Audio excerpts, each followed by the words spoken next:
नमस्कार दोस्तों, स्वागत है आपका हमारे इस चैनल में बैंकिंग एंड बिजनेस अपडेट। दोस्तों, आज के इस वीडियो के अंदर हम ऑनरेबल सुप्रीम कोर्ट के जजमेंट के बारे में डिस्कस करेंगे।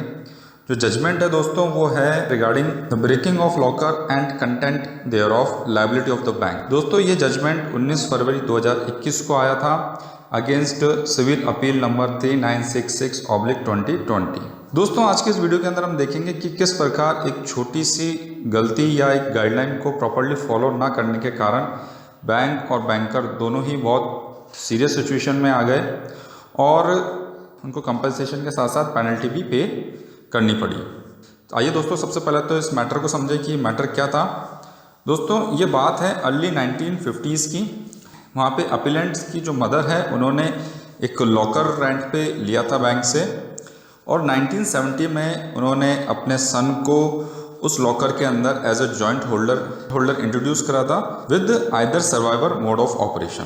और कुछ समय बाद दोस्तों जो अपीलेंट है उनकी मदर एक्सपायर हो गई और उन्होंने 27 मई 1995 में बैंक विजिट करी और वहाँ पे जितना भी ओवरड्यू रेंट अमाउंट था लॉकर का वो सारा जमा कराया।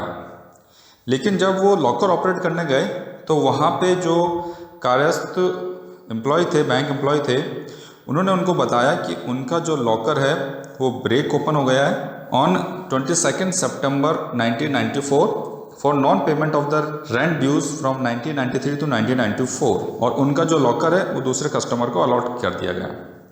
ये सुनकर अपीलेंट बिल्कुल चौंक गया और उन्होंने वहाँ पे जो अधिकारी थे उनको बोला कि उनको ना तो कोई किसी प्रकार का कोई नोटिस मिला है, ना कोई इन्फॉर्मेशन मिली, ना बैंक ने उन्होंने कभी उनसे रेंट ओवरड्यू रेंट की डिमांड करी।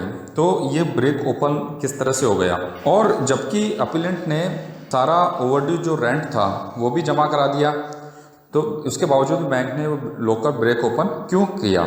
इस पे जब उन्होंने ये सब भी चीज़ें प्रूव कर दी तो बैंक को भी अपनी गलती का एहसास हुआ।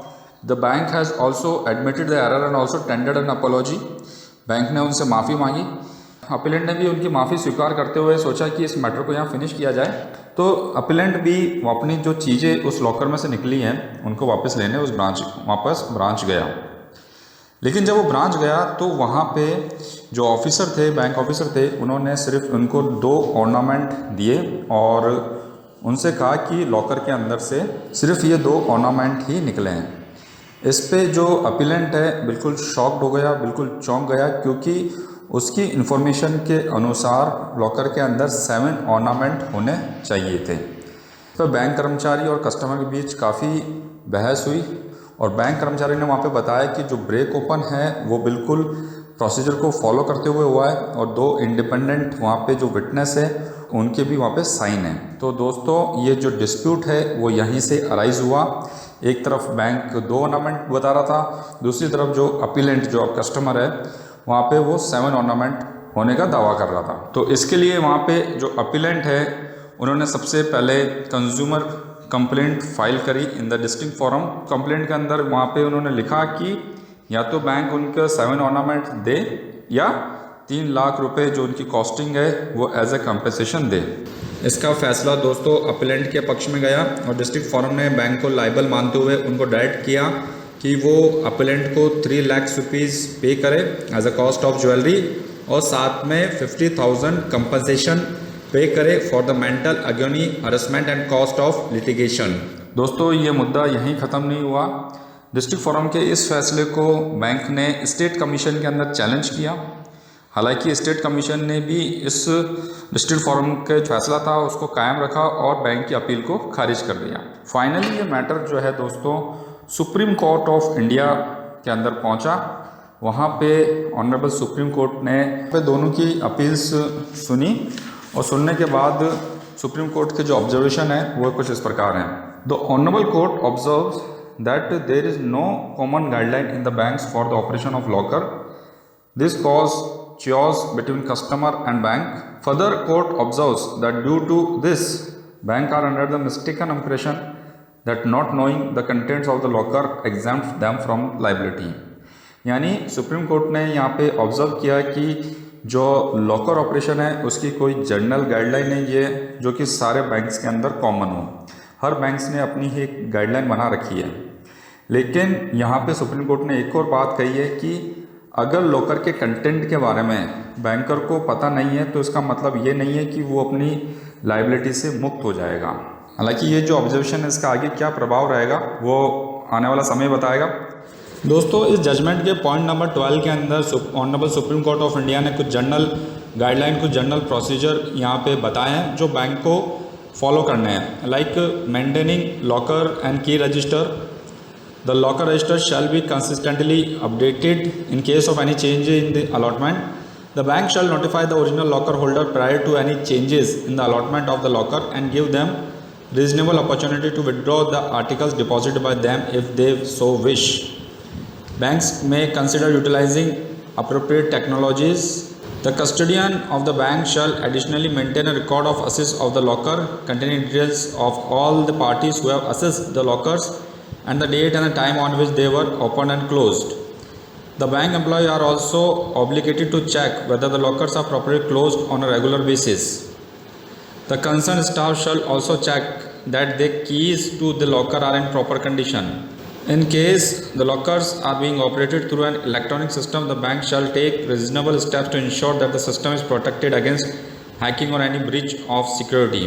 The consumer personal data, including their biometric data, cannot be shared with third parties without their consent. The bank has the power to break open the locker only in accordance with the relevant laws and RBI regulation, if any.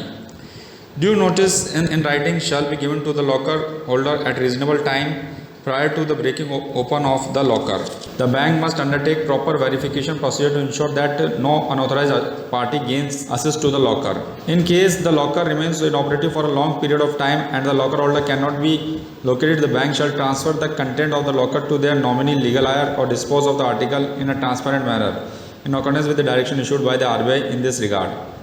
The bank shall also take necessary steps to ensure that the space in which the locker facility is located is adequately guarded at all times. A copy of the locker hiring agreement containing the relevant terms and conditions shall be given to the customer at the time of the allotment of the locker so that they are intimated of their rights and responsibilities. The bank cannot contract out of the minimum standard of care with respect to maintaining the safety of the locker as outlined. दोस्तों, ये जो procedure supreme court of India ने यहाँ पे issue करे हैं इनको हमें day to day routine life के अंदर फॉलो करना है। दोस्तों, इस जजमेंट के पॉइंट नंबर 13 और 14 के अंदर यहाँ पे सुप्रीम कोर्ट ऑफ इंडिया ने ये जो केस चल रहा है इसका जजमेंट दिया है। तो वो हम देखें, यहाँ पे इन्होंने सुप्रीम कोर्ट ने लिखा the appellant was not given any notice prior to such tampering with the locker. He remained in the dark for almost a year before he visited the bank for withdrawing his valuables and inquired about the status of the locker. Irrespective of the valuation of the ornament deposited by the appellant, he had not committed any fault so far as operation of the locker was concerned. Thus, the breaking open of the locker was blatant disregard to the responsibilities that the bank owed to the customer as a service provider. Thus, looking to the facts and circumstances of the case, deem it appropriate to impose a cost of rupees 5 lakh on the bank, which should be paid to the appellant as compensation. The amount of rupees 5 lakh shall be deducted from the salary of the hearing officer if they are still in the service. If the hearing officer have already retired, the amount of the cost should be paid by the bank. Additionally, the appellant shall be paid rupees 1 lakh as litigation expenses.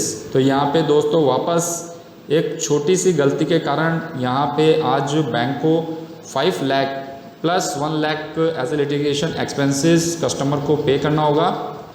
तो जैसा आप देख रहे हैं दोस्तों कि यहाँ पे लॉकर ब्रेक करने से पहले जो भी फॉर्मेलिटीज़ हैं उसका कंप्लायंस हमें 100% करना है, अदरवाइज़ ये सिचुएशन आपके साथ भी आ सकती है।